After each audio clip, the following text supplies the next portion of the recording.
اور اس کے ساتھ ساتھ اللہ پاک ہم سب کو اپنی ناراضگی سے بچائے، اپنی ناراضگی سے بچائے۔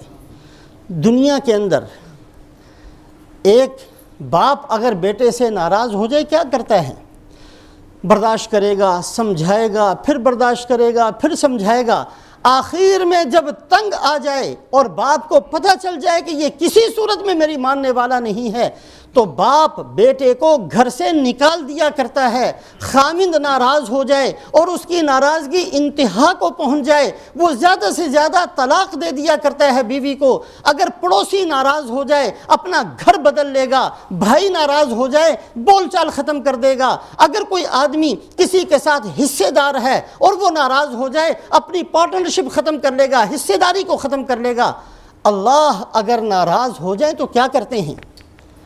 ہم سب قرآن سے پوچھیں، کیا جواب دیتا ہے قرآن اس چیز کا؟ اے اللہ اگر آپ ناراض ہو جائیں تو کیا کرتے ہیں؟ اللہ ناراض ہو جائے تو کیا کرتے ہیں بندوں کے ساتھ؟ اس بات کو یاد رکھیں، اللہ کسی کے اوپر رزق کا دروازہ بند نہیں کرتے۔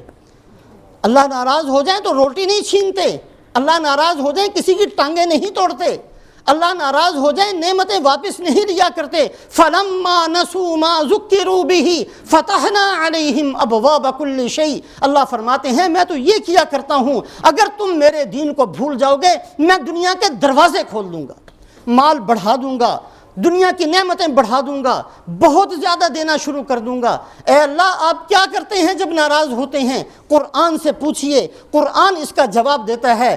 جب اللہ کسی بد نصیب سے اور کسی بدبخت سے ناراض ہوتے ہیں پہلے اس کو سمجھاتے ہیں، پہلے اس کے لیے بہت زیادہ اللہ پاک کی طرف سے رحم و کرم کا معاملہ ہوتا ہے، لیکن جب یہ بندہ بدبختی کی انتہا تک پہنچ جائے اور یہ دین کی بے قدری میں انتہا تک پہنچ جائے اور جب یہ بندہ دین کا مذاق اڑانے میں انتہا تک پہنچ جائے تو پھر اللہ کیا کرتے ہیں؟ فَلَمَّا زَاغُوا أَزَاغَ اللَّهُ قُلُوبَهُمْ۔ کیا کرتے ہیں اللہ دلوں کو ٹیڑھا کر دیتے ہیں، عقل کو ٹیڑھا کر دیتے ہیں، سوچ کو بدل دیتے ہیں۔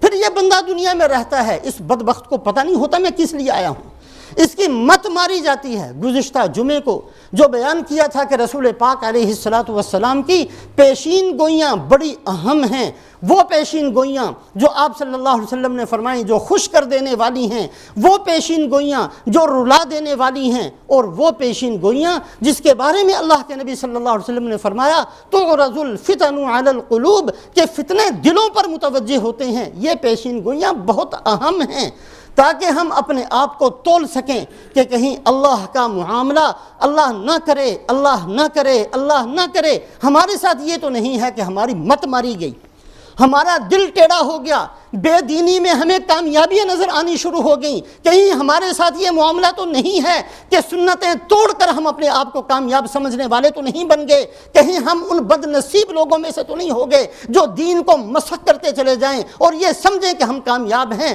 ہم ان میں سے تو نہیں بن گئے۔ اللہ سے پوچھیں کہ اے اللہ آپ ناراض ہوتے ہیں تو کیا کرتے ہیں؟ اللہ فرماتے ہیں فَلَمَّا زَاغُوا أَزَاغَ اللَّهُ قُلُوبَهُمْ، جب ٹیڑھے ہو جاؤ گے میں بھی تمہارے دلوں کو ٹیڑھا کر دوں گا۔ فَبِمَا نَقْضِهِمْ مِيثَاقَهُمْ لَعَنَّاهُمْ وَجَعَلْنَا قُلُوبَهُمْ قَاسِيَةً، بار بار مجھ سے کیے ہوئے وعدوں کو توڑا، میں نے ان کے دلوں کو سخت کر دیا۔ اللہ فرماتے ہیں وَمَنْ أَظْلَمُ مِمَّنْ ذُكِّرَ بِآيَاتِ رَبِّهِ فَأَعْرَضَ عَنْهَا وَنَسِيَ مَا قَدَّمَتْ يَدَاهُ إِنَّا جَعَلْنَا عَلَى قُلُوبِهِمْ أَكِنَّةً۔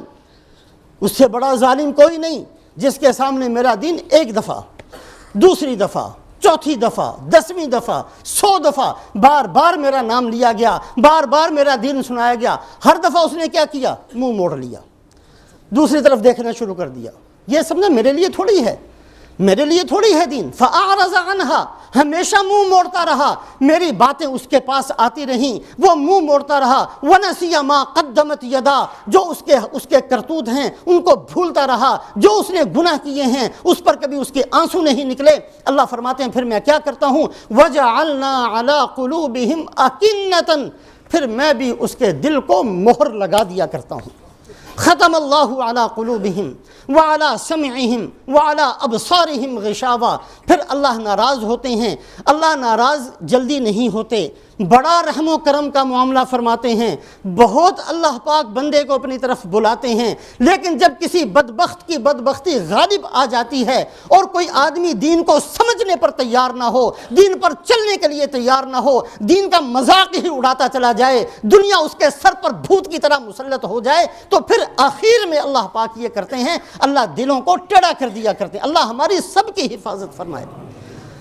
میرے محترم بزرگوں اور دوستو، یہ چیز اگر ہم کبھی غور کریں، قرآن کی ایک نہیں کئی آیات شریفہ کے اندر اللہ کے فرشتے حضرت جبرائیل علیہ السلام سب سے بڑے فرشتے ہیں، جب کسی کی بد نصیبی تو فرشتہ بھی چاہتا ہے کہ اب اس کو ہدایت نہیں ملنی چاہیے۔ رسول پاک علیہ السلام نے ارشاد فرمایا، حضرت عبداللہ ابن عباس رضی اللہ تعالیٰ عنہما کی روایت ہے، آپ صلی اللہ علیہ وسلم نے فرمایا کہ جبرائیل میرے پاس آئے اور آ کر کہا، یا رسول اللہ لو رأیتنی وانا آخذ بحال البحر فادسه فی فرعون، یا رسول اللہ کاش آپ نے وہ وقت دیکھا ہوتا۔ کون سا وقت؟ جب اللہ پاک نے فرعون کو ڈبو دیا، جب ڈبو دیا اور جب فرشتے اس پر آگے عذاب لے کر تو کہنے لگا، آمنت برب موسیٰ و ہارون، میں اب ایمان لاتا ہوں موسیٰ کے رب پر اور ہارون کے رب پر میں ایمان لاتا ہوں۔ حضرت جبرائیل علیہ السلام فرماتے ہیں، یا رسول اللہ اگر آپ نے مجھے دیکھا ہوتا اس وقت جب اس نے یہ کلمہ کہا، میں نے جلدی سے سمندر کا کیچڑ اٹھایا اس کے منہ میں ٹھونس دیا، فَأَدُسُّهُ فِي فرعون۔ حضرت جبرائیل علیہ السلام نے فرمایا، میں نے جلدی سے مٹی اٹھائی اور کیچڑ اٹھایا اس کے منہ کے اندر میں نے بھر دیا، مخافت ان تدرکہ رحمت ربی، اس ڈر سے کہ کہیں ابھی یہ پڑھے اور کہیں اللہ کی رحمت اس کے پاس نہ آ جائے۔ پھر فرشتہ بھی چاہتا ہے، اس بدبخت نے بڑا مذاق اڑایا ہے اللہ کے نبی کا، حضرت موسیٰ علیہ السلام کا بہت اس نے مذاق اڑایا، بڑی تکذیب کی ہے، ہر طرح کسی صورت میں ماننے کے لیے تیار نہیں ہوا، تو جبرائیل علیہ السلام بھی اخیر میں یہ چاہتے ہیں کہ یہ بدبخت اسی گمراہی کے اندر مرے۔